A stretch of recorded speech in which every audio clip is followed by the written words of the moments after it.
Le Fonds vert, c'est un dispositif national de financement justement des actions pour les collectivités en lien avec la transition écologique et énergétique, l'adaptation au changement climatique et l'amélioration du cadre de vie. Donc c'est vraiment un outil de financement pour vraiment aider les collectivités à passer à un autre niveau sur certains projets.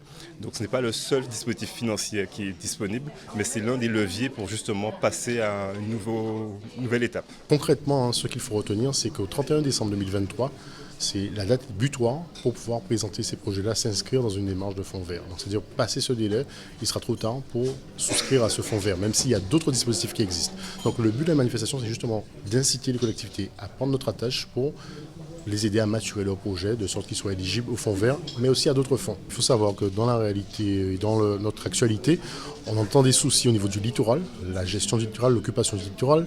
Il y a des enjeux de zones de menace grave pour les vies humaines.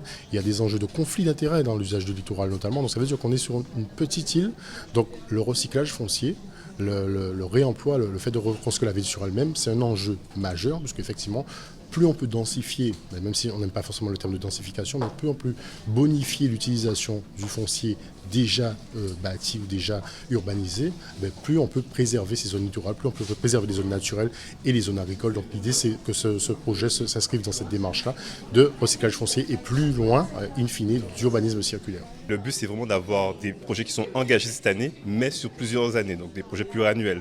On sait qu'ici, chez nous, on a des bâtiments assez variés pour les collectivités, donc des établissements scolaires, des bâtiments administratifs, des équipements socioculturels qui méritent d'être rénovés, pas uniquement pour la partie confortement parasismique, etc., mais aussi pour le confort à l'intérieur, les économies d'énergie. Et le deuxième thème, c'est le recyclage foncier, donc vraiment s'occuper de nos friches urbaines pour voir comment les réhabiliter, les rénover, les réutiliser pour justement avoir des espaces de vie qui soient agréables.